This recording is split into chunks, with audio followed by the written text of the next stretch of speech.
Örgümü Dediniz kanalımdan dünyadaki tüm dostlara selamlar, sevgiler, saygılar. Örgümü Dediniz kanalıma hepiniz hoş geldiniz. Evet, bu videomda biraz size nostalji yaşatmak istiyorum. Her birleştiğinde farklı bir desen ortaya çıkan ancak normalinde bir kilim deseni olan bu güzel tığ işi, mozaik motiflerinin nasıl yapıldığını sizlere anlatmak ve paylaşmak istiyorum arkadaşlarım. Umarım sever ve beğenirsiniz. Beğeni ve yorumlarınızı videomun alt kısmında yapabilirsiniz. Ayrıca paylaşımda bulunarak daha çok kişilere ulaşımını sağlayabilirsiniz.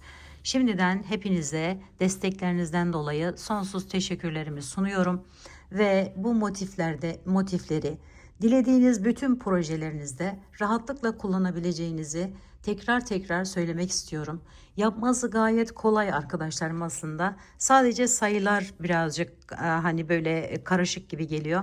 Ama böyle yaptıkça eliniz alışıyor ve böyle güzel şahane projelere imza atabiliyorsunuz. Evet, 4 taneyi birleştirdiğiniz zaman arkadaşlarım şöyle yarısı bakın bu şekilde duruyor. Yarısı da bu tarafı tamamlayacak. Ortada farklı bir desen. Burada farklı bir desen. Zaten buraları farklı bir desen. Yani çok muhteşem bir böyle mozaik motifiyle sizleri baş başa bırakıyorum. Hadi gelin hep birlikte örelim arkadaşlarım bu güzelliği. Modelimi yaparken kullanmış olduğum iplerim şöyle Alize Cotton Golden, birisi turuncu birisi de koyu kahve, acı kahve bir rengi oldu. Acı kahvenin numarası 26, diğerinin numarası ise 37 arkadaşlar. Tığım ise 3 milim olacak. Bunu elinize göre değişir tabii ki de. Ceketlerden, hırkalardan yani böyle atkılara, yani kırlentlere, çantalara, dilediğiniz bütün örgü projelerinizde rahatlıkla kullanabilirsiniz arkadaşlar. Evet, şimdi şöyle başlayalım, hemen modelimizin yapımına geçelim. Öncelikle bir halka yapıyorum. Halkanın içerisine giriş yapıyorum ve şu şekilde alıp içerisinden çıkartıyorum. Sonra buraya bir tane zincir çekiyorum. Hemen yanına arkadaşlarım sık iğne yapıyorum. 2 zincir çekiyorum. Sonra tekrar bir sık iğne daha, 4 köşesi olduğu için 4 defa tekrarlayacağız bu işlemi. 2'yi yaptık. 1 2 zincir, tekrar bir tane daha yapıyoruz. 2 zincir çektik, tekrar bir tane daha yapıyoruz. Şöyle bakın, 1 2 3, bu yapacağımızda dördüncü köşemiz olmuş olacak. Şöyle kenara alalım onu. Biraz şöyle iyice sıkılaştırdım. Sonra üzerine bir alıyorum. Şu ilk yerin içerisinden şu şekilde giriş yapıyorum. Şöyle alıyorum bakın. Ve buraya bir tane şöyle ikili trabzanın yarısını yaptım. Sonra renk değişikliği yapıyorum. Şöyle aldım. Biraz bırakıyoruz tabi. Şöyle birleştiriyorum. Ve bunu arkadaşlarım, alttaki bu normal ipimizle şu alttan gelen fazla ipimizle aldım şu şekilde. Şimdi buradayken hemen bakın, bu yaptığımız ikili trabzanımızın içerisinden giriş yapıyoruz. Şu şekilde köşenin bir yarısını oluşturuyoruz. Sonra devam ediyoruz. Bu birinci. Hemen bunun üzerinden giriş yapıyorum. 2 ve köşeden normal bir şekilde giriş yapıyorum. 3 tane sık iğne yapıyorum. 2 tane zincir çekiyorum. Tekrar 3 tane sık iğne yaparak devam ediyorum. Birini bakın, mozaiğin en önemli yerlerinden bir tanesi şu arka taraftan giriş yapıyoruz ve oradan şöyle sık iğnemizi yaptık, devam ettik. Sonra köşeye geçtik, yine 2 zincirimizi çektik ve bir tane sık iğne buraya, bir tane buraya, bir de köşeye 3. 2 zincir çekiyoruz tekrar. Yine aynı işlemi bu kenarda da tekrarlıyoruz. Bakın şöyle ve arkadan giriş yaptık ve alıyoruz. Sonra normal ortadan girişimizi yapıyoruz. Şimdi bunu da tamamladıktan sonra üzerine bir aldım. Bakın geliyorum buraya. İlk yerimin üzerinden hemen yan tarafından bu ipimi de şu şekilde aldım. Şu şekilde çekiyorum. Sonra birinciyi çektim. Yarım trabzan yaptım. Ve ikinciyi şöyle bu rengimle tamamlıyorum. Sonra yine bakın şöyle hemen içinden geçiriyorum ve bir tane sık iğne buraya yapıyorum. Sonra çeviriyorum arkadaşlarım. Şöyle hemen üzerinden giriş yapıyorum. 2, 3, 4 ve bakın köşeden giriş yapıyoruz. 5. Sık iğne sayımızı 5'e çıkartmış olduk. Sonra 2 zincir çektik. Tekrar devam ediyoruz. 1, bakın şöyle tutup şu üst arka kısımlarından giriş yapıyoruz ve 5'e 5 tane sık iğne yapıyoruz. 2 zincir çekiyoruz. Tekrar devam ediyoruz. Biraz gevşek yapmaya özen gösterirseniz daha rahat edersiniz örerken. Zaten kalın bir dokuya sahip. Onu da söylemiş olalım.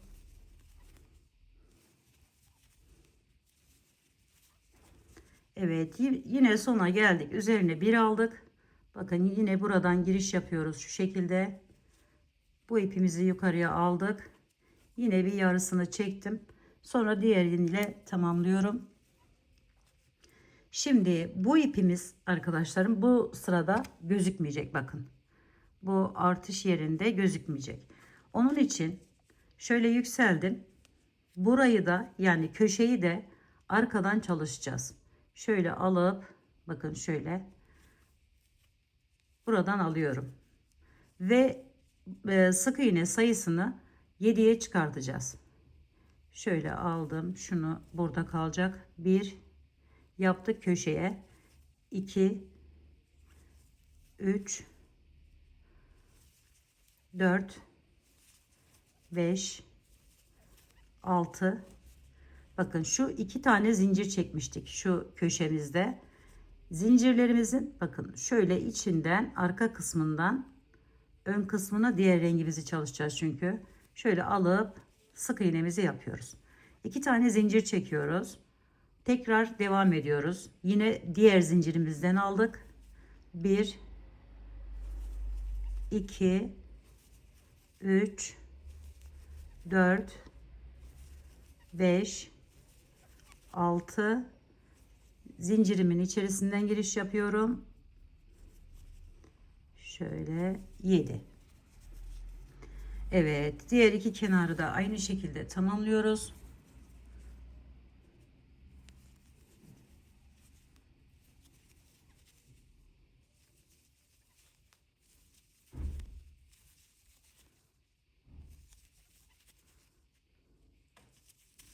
Burada dikkat etmeniz gereken yer burası. Zincirin içerisinden almak. 2 tane zincir çektim. Devam ediyorum.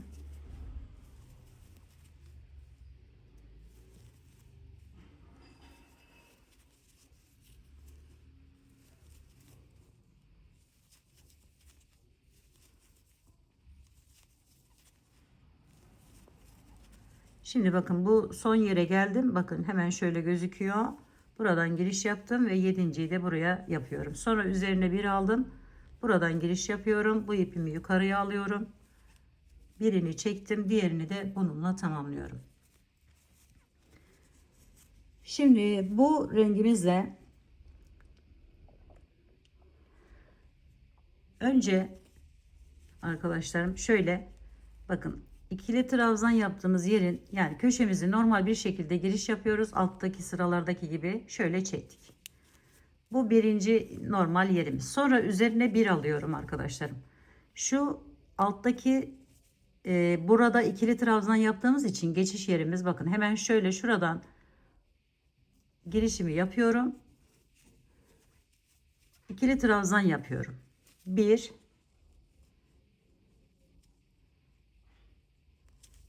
bu sık iğnemizin ön taraftaki yerinden giriş yaparak aldım. 2, 3, 4, 5, 6. Bakın şöyle 2 tane zincirimiz vardı. Birinde bakın bu sık iğnemiz var. Hemen altında bıraktığımız zincirimizin diğer kenarından aldık 7. Yani 7 tane ikili trabzan yaparak geldik. Sonra buradan normal bir şekilde giriş yapıyorum bakın. Ve sık iğnemi yapıyorum. Bir iki zincir çektim. Tekrar bir tane daha sık iğne yapıp sonra devam ediyorum alttan. Bakın şuradan başlıyorum. 7 tane buraya ikili trabzan yapıyorum.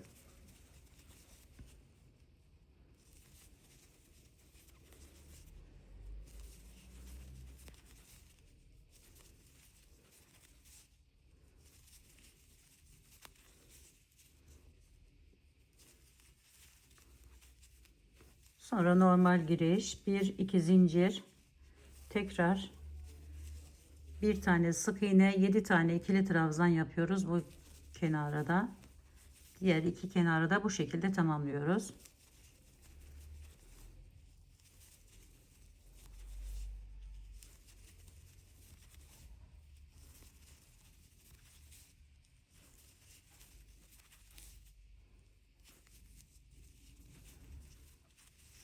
Evet, şimdi normal sık iğnemizi yaptık. 2 zincirimizi çektik. Devam ediyoruz.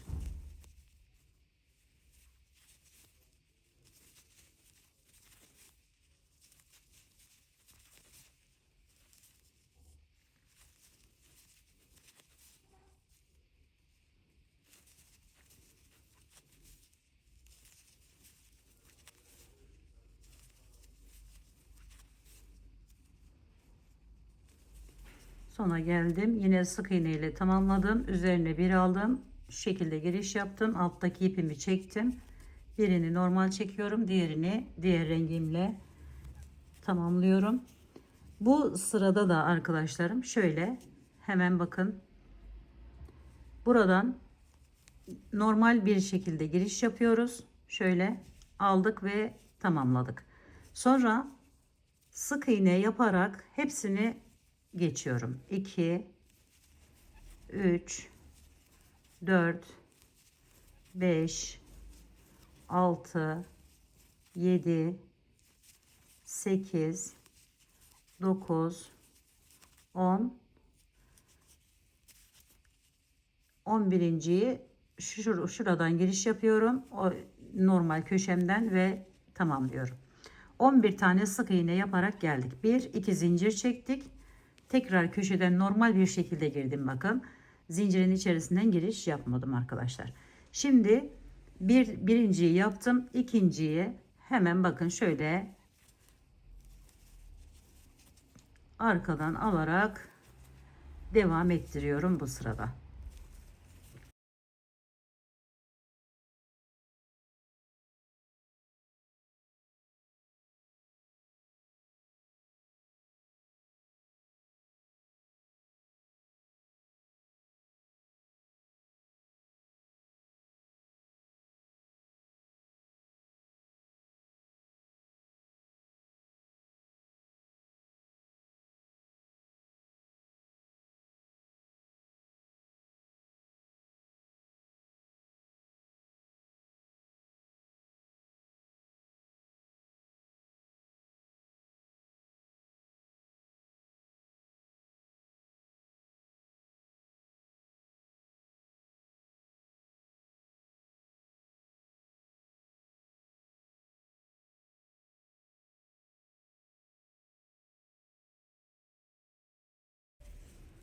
Sona geldik. Köşeden normal girişimizi yaptık. Üzerine bir aldık. Ve alttaki ipimizi de çektik. Birinciyi tamamladık. İkinci de diğer renk ipimi alıyorum. Şöyle. Ve bakın. Yine bunu normal bir şekilde giriş yapıyorum. Bu aradan. Buraya bir tane bu şekilde sık iğnemi yapıyorum. Sonra bu rengimin üzerine arkadan bir tane daha şöyle 2. Sonra buraya kadar 2, 3. 3 tane buraya sık iğne ile geldim. Sonra üzerine bir alıyorum. Aşağıya iniyorum. Bakın şu ikili trabzanımın üstünden giriş yapıyorum şöyle. Ve buraya bir tane ikili trabzan yapıyorum.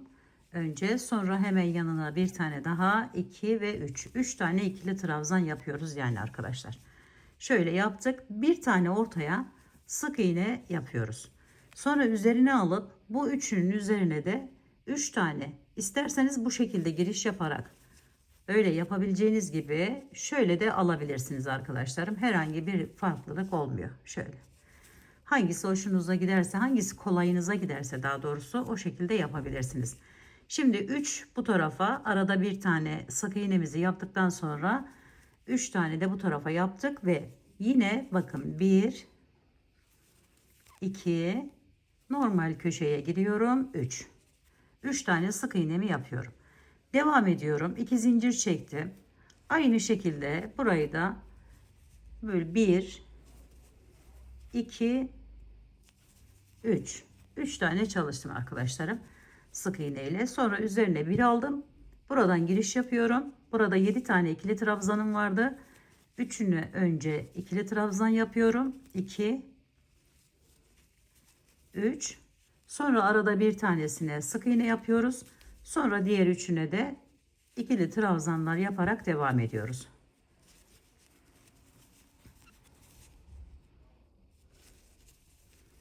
Sonra 3 tane ikili sık iğne yaparak bu kenarı tamamlıyoruz. 2 zincirimizi çektik. Aynı işlemi diğer kenarlara da uyguluyoruz. Evet, şimdi buraları da tamamladıktan sonra diğer rengime geçtim. Bunu normal bir şekilde şöyle alıyorum. 1 sonra hemen yanındaki yerden 2 3 tane sık iğne ile geldim arkadaşlar. Sonra üzerine bir alıyorum. Bakın şurada bu 3 tane olan ikili trabzanımın yanından giriş yaparak bir tane ikili trabzan yapıyorum. Sonra 3 tane sık iğne yapıyorum. 1 2 3 sonra ortaya bir tane şöyle ikili trabzan yapıyorum bu rengimle. Sonra 3 tane yine sık iğne, 1 2 3 sonra bir tane ikili trabzan, 3 tane sık iğne ile devam ediyorum. 1 2 köşeyi yine normal aldım, bakın 3 2 zincir çektim, tekrar devam ediyorum. 1 2 3 sık iğne, üzerine bir aldım, buradan giriş yapıyorum. Bir tane ikili trabzan, 3 tane sık iğne yapıyorum. 1 2 3 sonra bir tane ikili trabzan yapıyorum ortaya. Sonra tekrar 3 tane sık iğne, 1 2 ve 3 sonra üzerine bir aldım, buradan giriş yapıyorum ve buraya bir tane ikili trabzan yapıp 3 tane sık iğne ile diğer kenara geçiyorum arkadaşlar.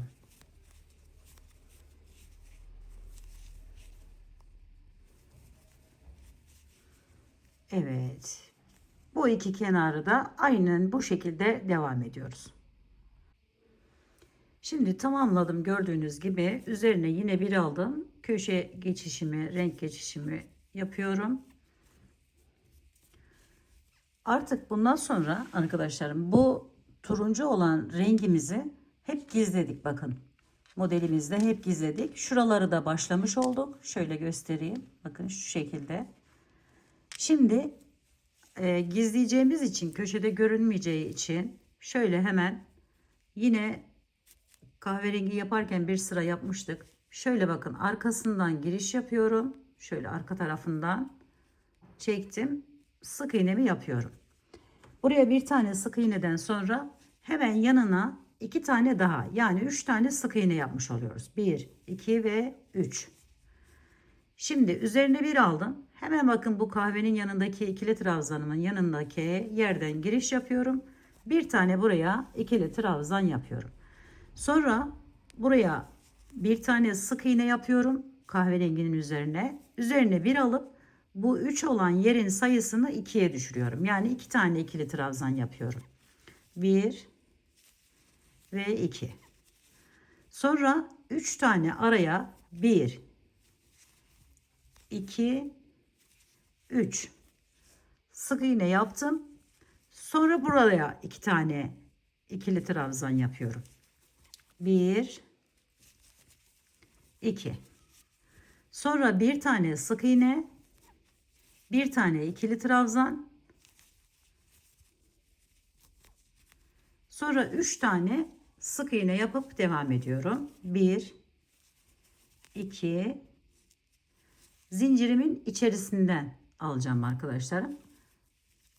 Şöyle 3. 2 zincir çektim. Tekrar zincirimin içerisinden giriş yapıyorum. 1 2 3 tane sık iğnemi yaptım. Üzerine bir aldım. Buradan giriş yapıyorum ve buraya bir tane ikili trabzan önce. Sonra bir tane sık iğne, 2 tane ikili trabzan, 1 2.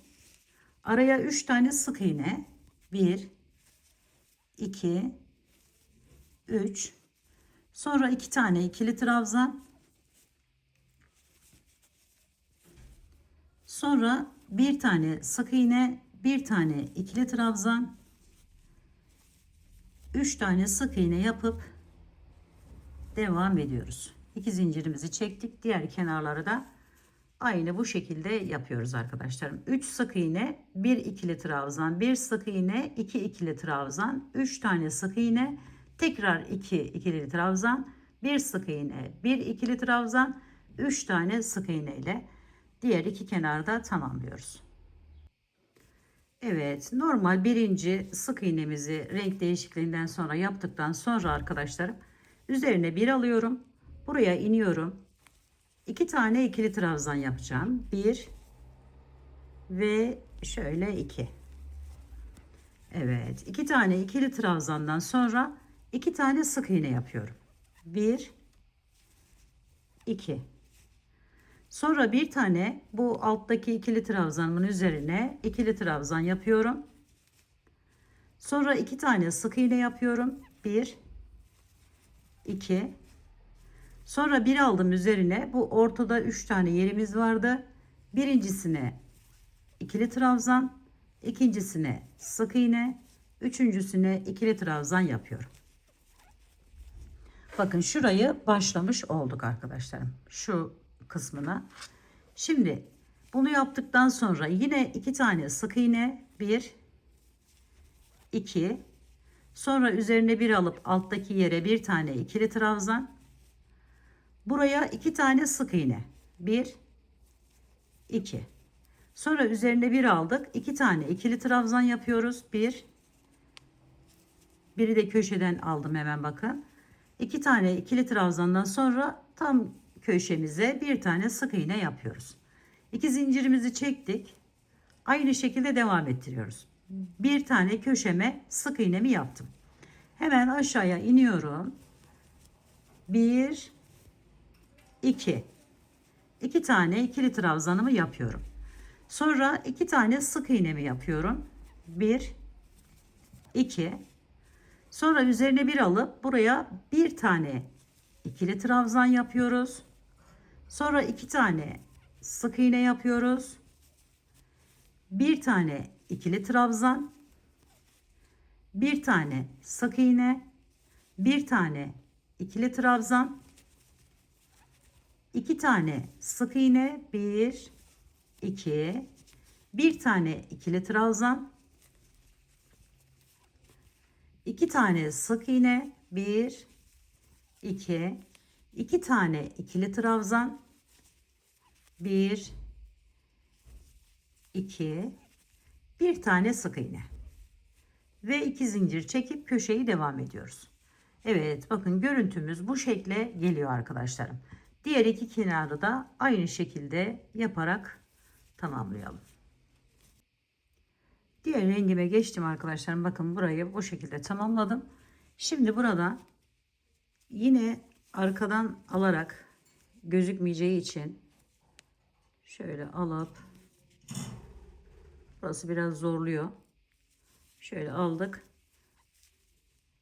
İkili sık iğneler ile devam ediyoruz. 2 3 ve 4. 4 tane sık iğne köşedekiyle birlikte arkadaşlarım. Sonra üzerine bir aldım. Bakın şu iki yere 2 tane ikili trabzan yapıyorum. 1 ve 2. Sonra bir tane sık iğne. Sonra üzerine bir alıyorum. Bir tane ikili trabzan yapıyorum. Sonra 1 2. 2 tane sık iğne yaptım. Bu ortaya bir tane ikili trabzan yapıyorum. Sonra tekrar 2 tane sık iğne yapıyoruz. Bir tane ikili trabzan yapıyoruz. Bir tane sık iğne yapıyoruz. 2 tane ikili trabzan yapıyoruz buraya. 1 ve 2. Sonra 4 tane köşedekiyle birlikte 1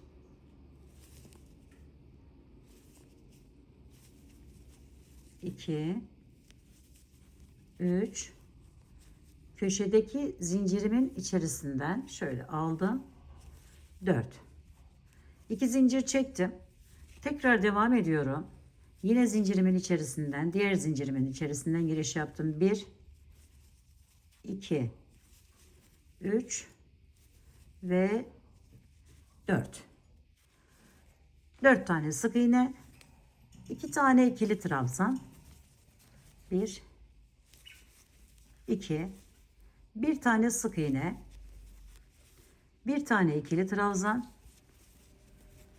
2 tane sık iğne. 1 2 bir tane ikili trabzan tam ortaya, 2 tane sık iğne tekrar. 1 2 bir tane ikili trabzan,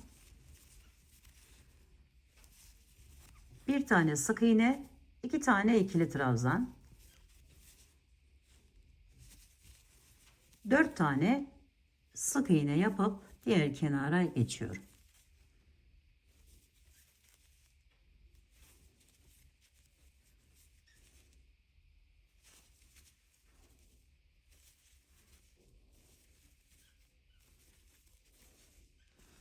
Evet, bu şekilde arkadaşlarım, bu sırayı da tamamlıyoruz.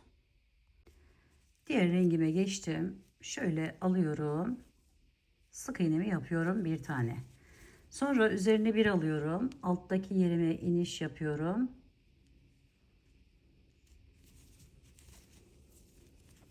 Bir,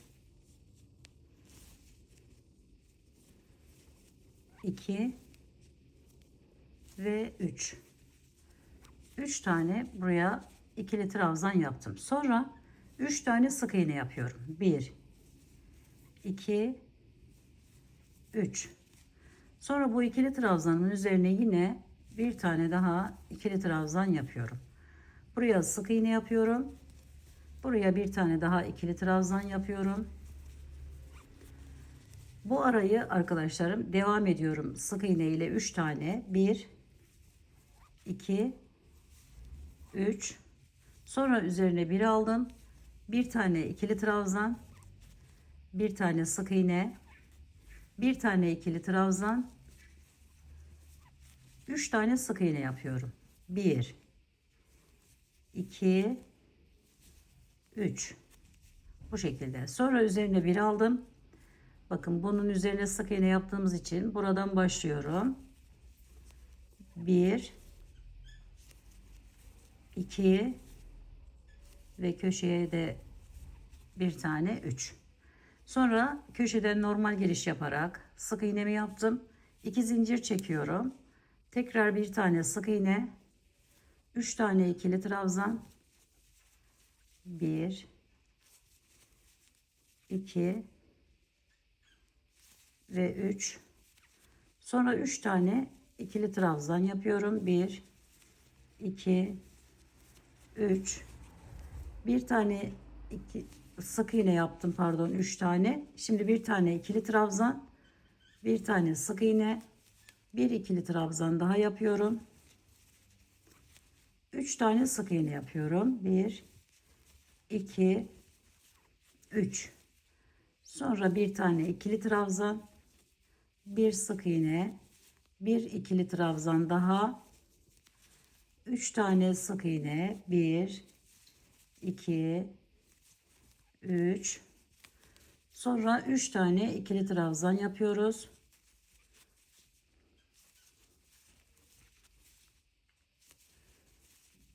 Köşeye sık iğnemizi yaptık. 2 zincirimizi çekiyoruz ve tekrar bir tane sık iğne, 3 tane ikili trabzan şeklinde devam ediyoruz. Evet, tamamladıktan sonra diğer rengime geçiyorum. Şöyle bakın, bir görüntü elde ettik.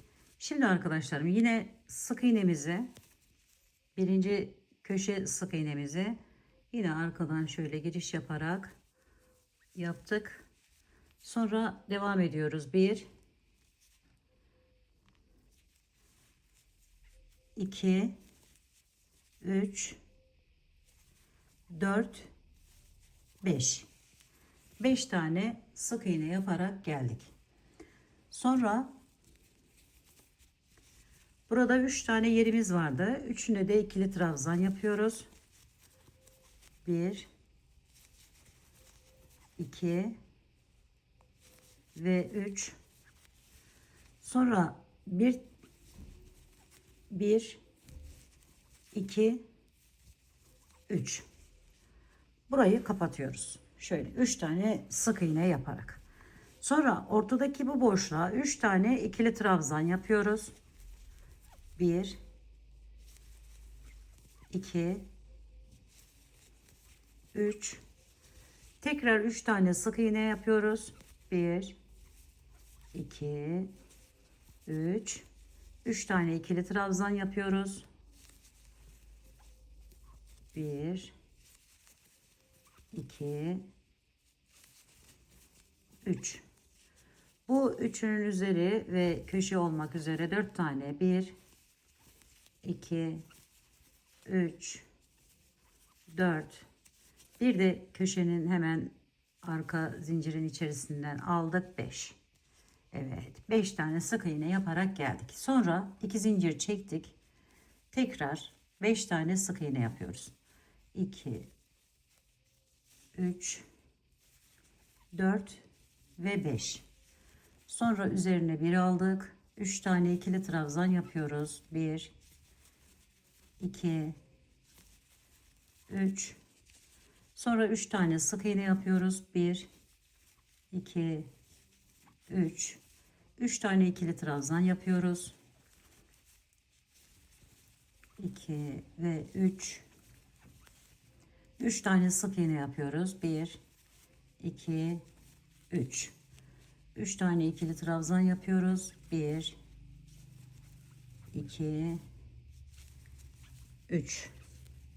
Sonra yine 5 tane sık iğne yapıp diğer kenara geçiyoruz.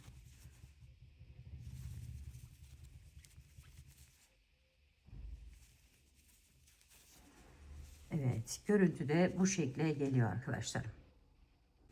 Evet, diğer rengime geçtim hemen. Şöyle yine içinden sık iğnemi yaptım. Sonra üzerine bir alıyorum. 4 tane ikili trabzan yaparak devam ediyorum arkadaşlarım buraya. 1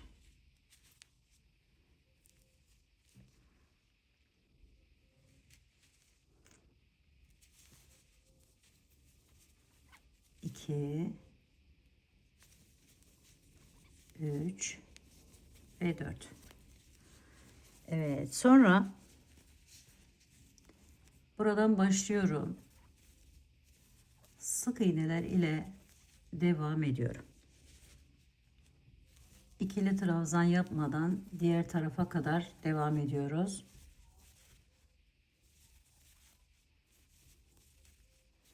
Bir sonraki sırada artık burayı yapacağız arkadaşlarım. Onun için böyle hepsine sık iğne yaparak tamamlıyoruz.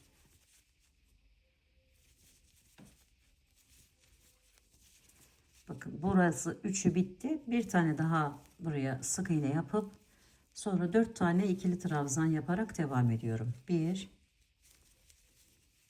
2 3 ve 4. Sonra normal köşemi tamamlıyorum. 2 zincirimi çekip yine bir tane sık iğne, 4 tane ikili trabzan yapıyorum. 1 2 3 ve 4. Sonra yine burayı bir geçene kadar sık iğne ile devam ediyorum.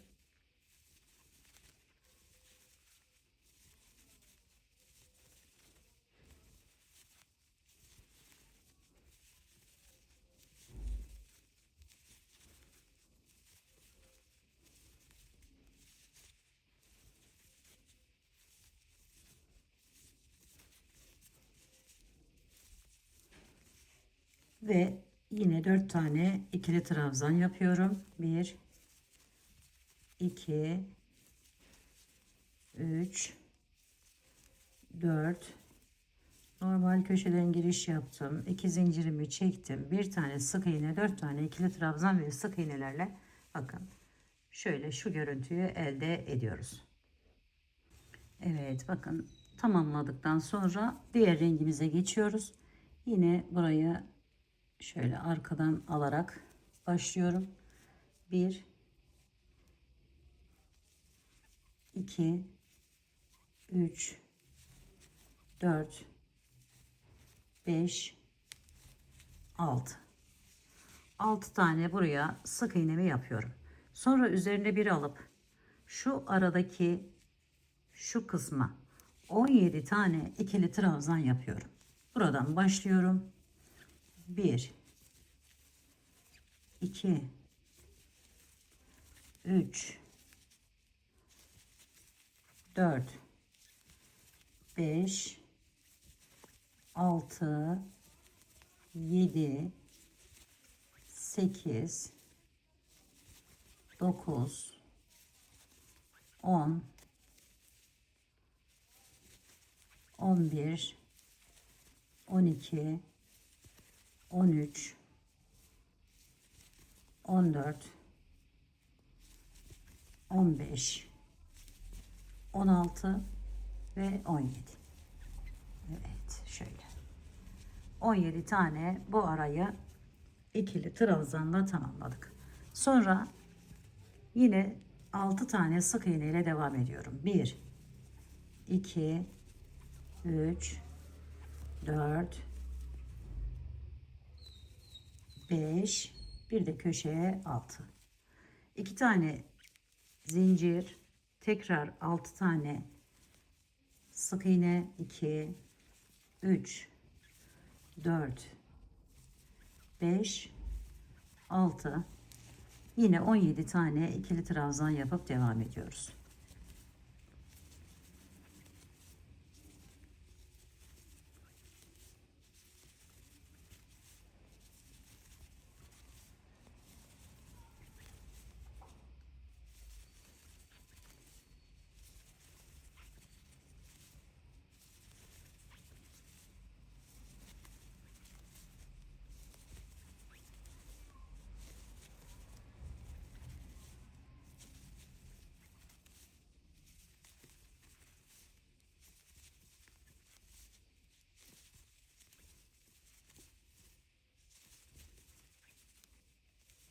Tekrar 6 tane sık iğne yapıyoruz.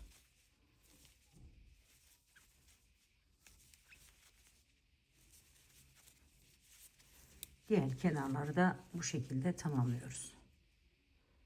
Evet, şimdi diğer rengime geçtim. Yine şöyle köşeden girişimi yapıyorum. Birinci sık iğnemi yaptım. Sonra arkadaşlarım buraya 4 tane ikili trabzan yaparak devam ediyorum. 1 2 3 ve 4.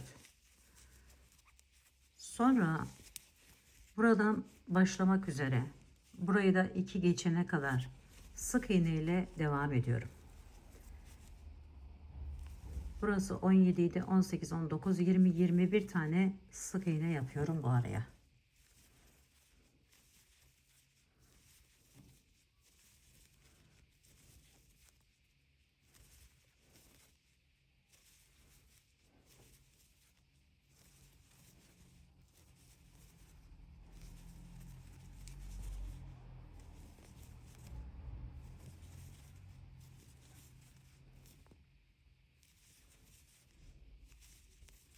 Bakın burayı tamamladım. Şimdi 2 tane daha sık iğne yapıyorum.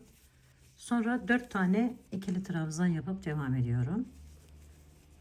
1 2 3 ve 4. Sonra normal köşeye bir tane sık iğne, 1 2 zincir, tekrar bir tane sık iğne, 4 tane ikili trabzan yapıyoruz.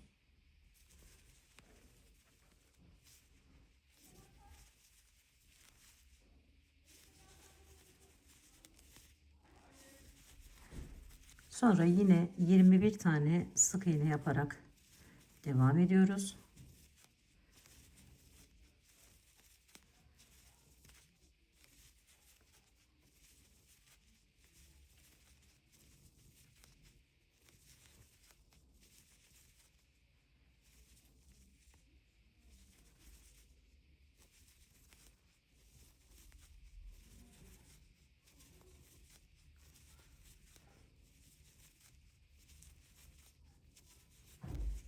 Ve 4 tane ikili trabzan.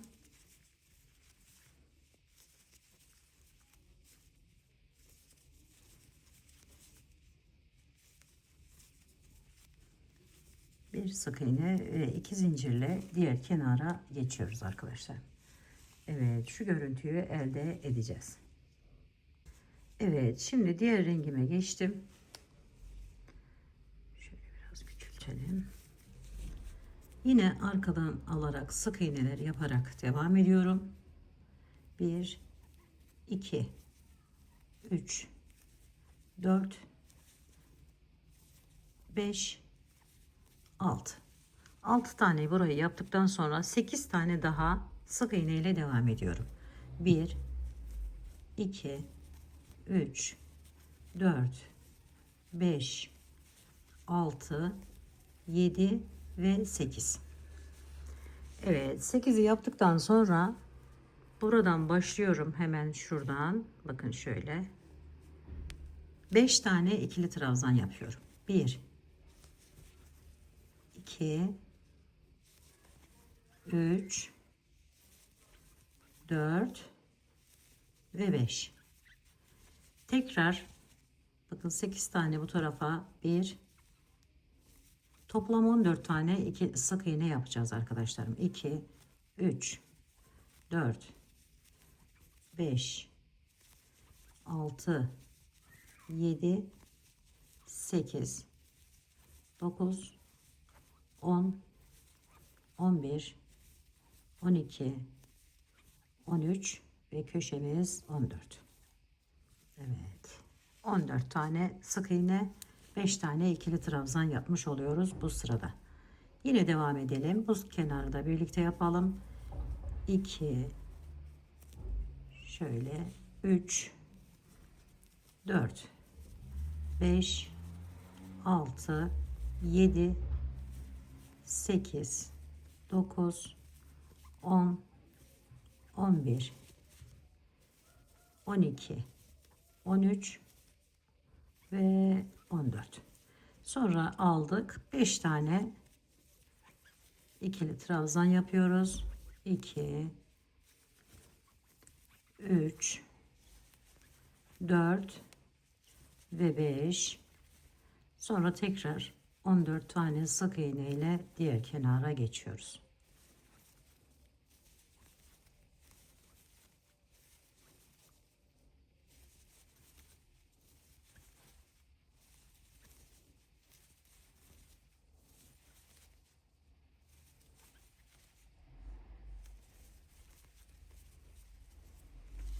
Evet, şu görüntüyü elde edeceğiz arkadaşlar. Şöyle. Evet, bakın bu sırayla bu şekilde tamamladık. Şimdi diğer rengimi aldım. Hemen köşedeki sık iğnemi normal bir şekilde yapıyorum. Sonra arkadaşlarım 12 tane şöyle buradan başlıyoruz. 1 2 3 4 5 6, 7, 8, 9, 10, 11, 12. Şöyle 12 tane ikili trabzan yaparak geldim. Araya 9 tane sık iğne yapıyorum. 1, 2, 3, 4, 5, 6, 7, 8 ve 9. Sonra tekrar üzerine bir alıp şu ikisini atlıyoruz. Buradan başlıyoruz. 12 tane ikili trabzan yaparak devam ediyoruz. 2, 3, 4, 5, 6, 7, 8, 9, 10, 11 ve köşeyi alıyorum 12. Bir tane ortaya sık iğne, 2 zincir, tekrar 12 tane ikili trabzan,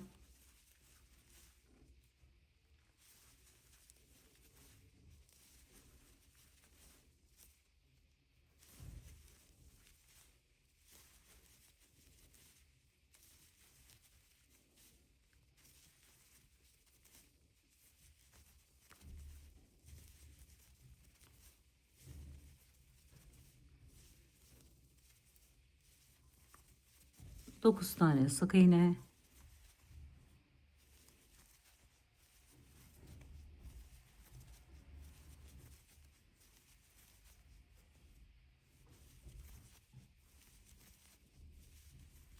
tekrar 12 tane ikili trabzan yapıyorum.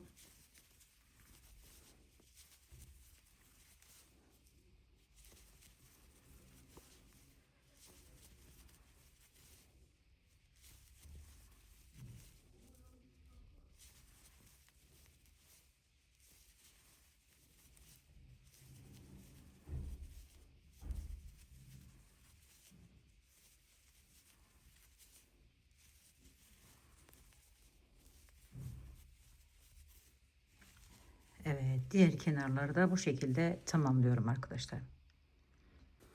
Evet arkadaşlar, bakın şöyle bir görüntü elde ettim. Şimdi devam ediyorum. Bu rengimle sık iğneler yapıyorum.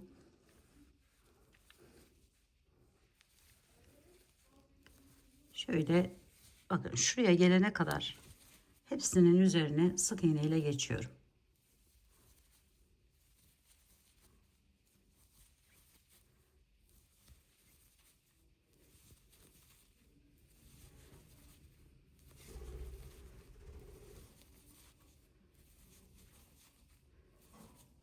Buraya da yaptım.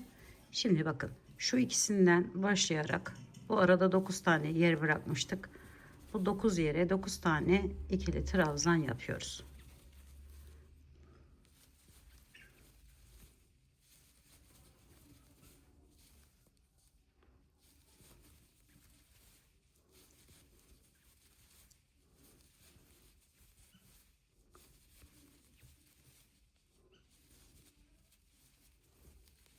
Sonra yine sık iğneler ile devam ediyoruz.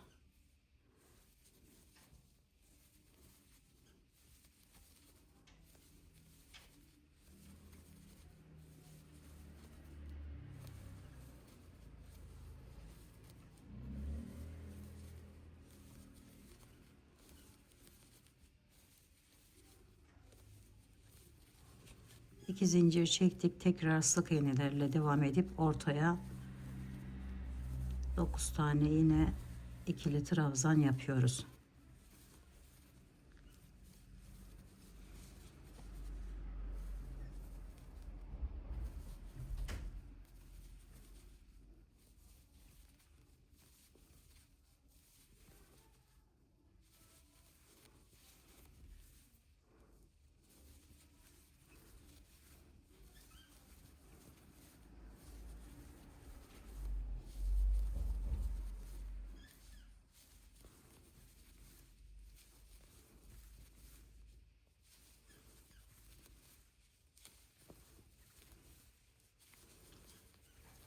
Sonra tekrar sık iğnelerle devam ediyoruz.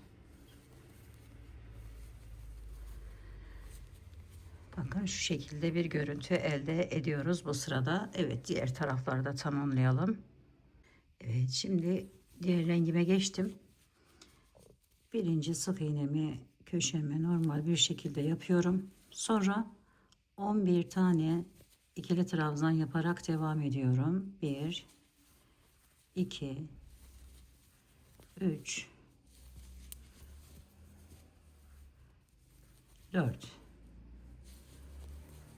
5 6 7 8 9 10 11. Burada bakın 3 tane yerimiz kaldı. Buradan başlayarak sık iğnelerle devam ediyoruz. 2 3 4 5 6 7 8 9 10 11 12. 3 tane daha ilerliyorum. 12 13 14 15. 15 tane yaptım. Sonra tekrar 1 2 3'ünü atlayıp buradan başlayarak 11 tane ikili trabzan yapıp devam ediyorum.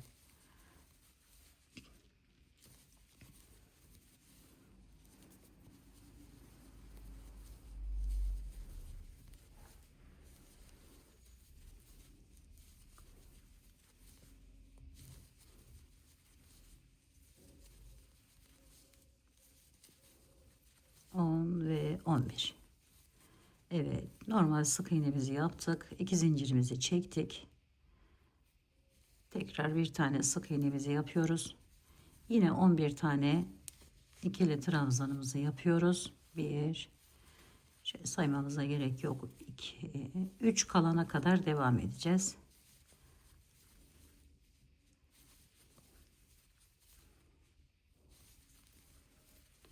Başınızı ağrıtmayayım arkadaşlarım. Birinci kenarda anlayan arkadaşlarım burayı geçebilir. Şöyle. Bakın 3 tane kaldı. Buradan başlıyoruz ve 15 tane sık iğne yaparak devam ediyoruz.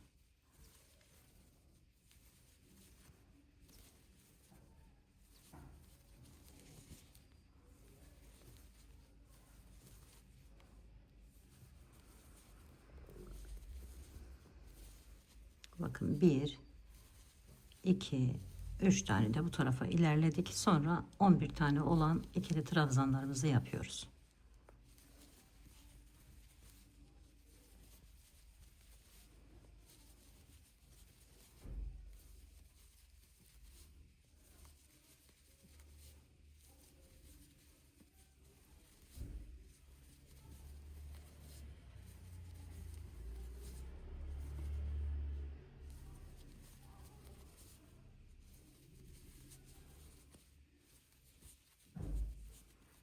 Evet, bu şekilde. Diğer kenarları da tamamlayalım. Evet, burayı da tamamladık. Şimdi diğer rengimize geçiyoruz. Artık bu rengimizle bu motifimizin son sırasını yapıyoruz. Buraları sık iğne ile devam ediyoruz arkadaşlar. Gördüğünüz gibi. Ortada az önce bıraktığımız 15 tane yere 15 tane ikili trabzan yapacağız.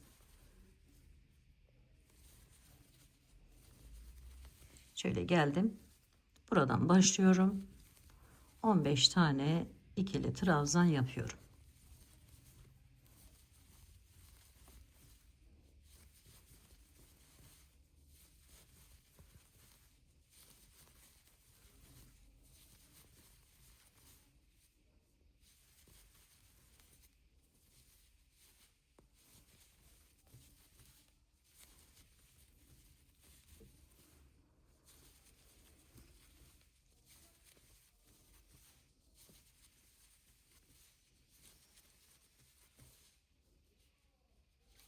Ve 15. Evet, diğerlerini yine sık iğne ile tamamlıyoruz.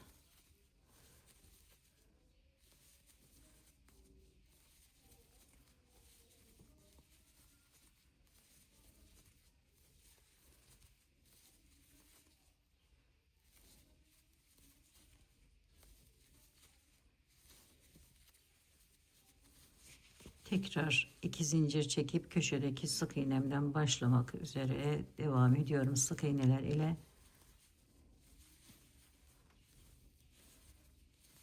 Ortaya geldiğimizde yine 15 tane ikili trabzan yaparak devam edeceğiz arkadaşlarım.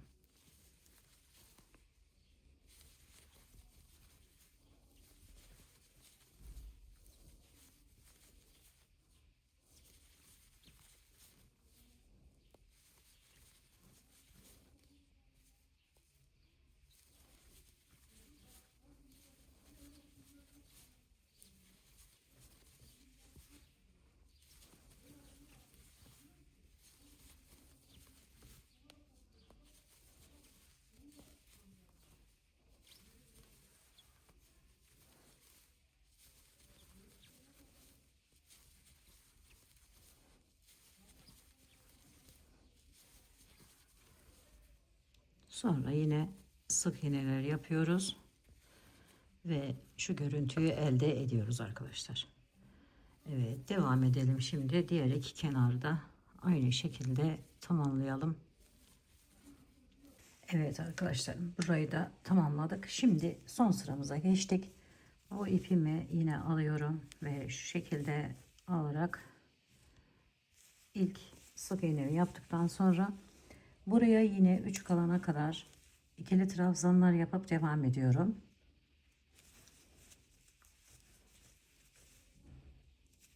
Şu ipi de şöyle aradan alalım ki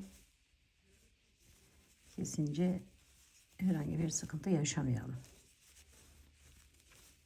Bakın şöyle aldım şöyle ve aradan götürmüş oluyorum aynı zamanda.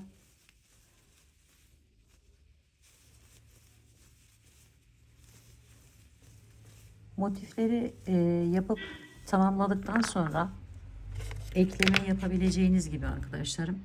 Şimdi birazcık da şöyle ekleyerek sizlere göstereceğim. Son yerimizde.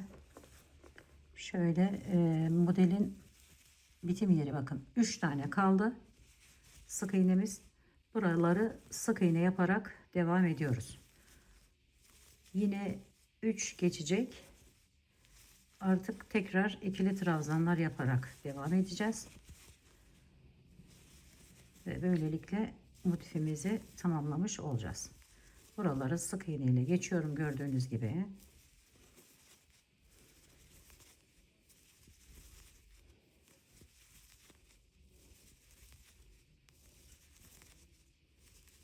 Dediğim gibi eğer hani böyle zorunuza giderse en son bittikten sonra iğne yardımı ile dikerek ya da yine tığla farklı şekillerde birleştirme yapabilirsiniz. 1 2 3'ünü yine sık iğne ile devam ediyorum. 1 2 3, sonra ikili trabzanlar yaparak devam ediyorum.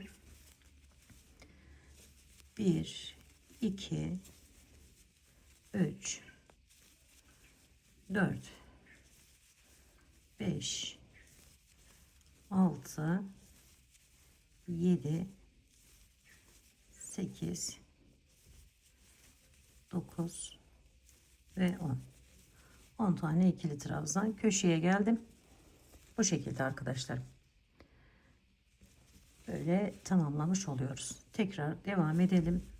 Şöyle başlıyoruz. İkili trabzanlar yaparak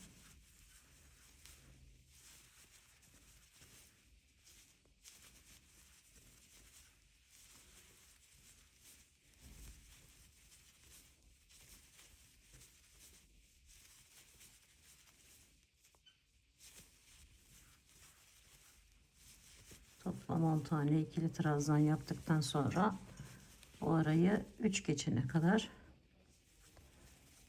sık iğneler ile devam ediyoruz. 21 tane olması gerekiyor arkadaşlar. 15 burayı da 3 18 19 20 21 tane sık iğne yapıyoruz buraya.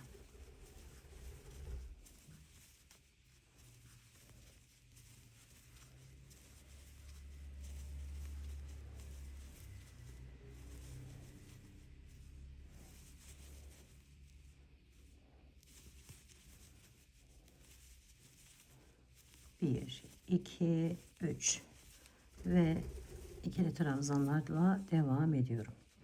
1, 2, 3 atlayıp dördüncüden başlıyoruz.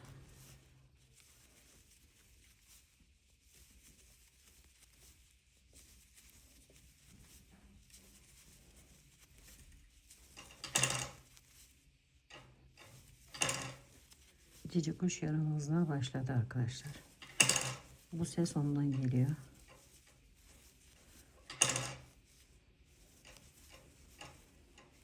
Şimdi cici kuş lütfen. Şimdi arkadaşlar bakın. Böyle tamamladıktan sonra biraz eklemeyi göstereyim sizlere. Bir tane zincirimi çektim.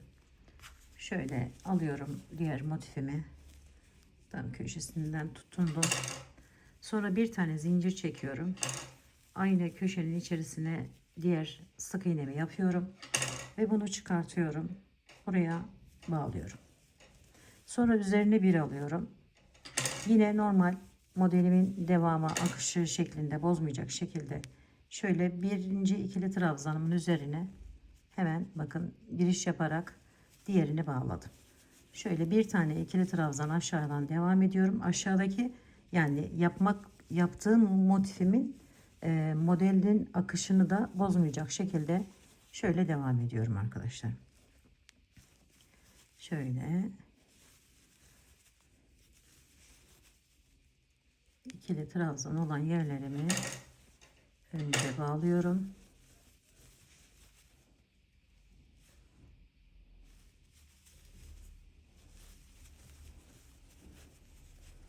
Bakın şu şekilde. Evet arkadaşlarım, birleşince bakın şöyle çok farklı ve güzel bir görüntü ortaya çıkacak. Burada farklı bir desen, bunlar ortada ayrı bir desen oluşturacak. Aynı zamanda bu köşelerin birleşiminden de böyle yaprak görüntülü bir model desen ortaya çıkmış olacak. Evet, bu şekilde tamamlayalım. Eklemesini eğer yaparken hani daha sonra uğraşmayayım derseniz bu şekilde yapabilirsiniz. Ve bu güzel motif çalışmasını tamamlamış olalım. Umarım sevmiş ve beğenmişsinizdir arkadaşlarım. Yapacak olan arkadaşlarıma şimdiden kolaylıklar diliyorum. Örgümü dediniz kanalıma abone olmayı, beğenmeyi, yorum yapmayı, paylaşımda bulunmayı unutmazsanız çok mutlu olurum. Bir dahaki en farklı, en değişik örgü model, teknik ve tasarımlarında görüşmek üzere. Hoşça kalın, sağlıkla kalın, Allah'a emanet olun arkadaşlar.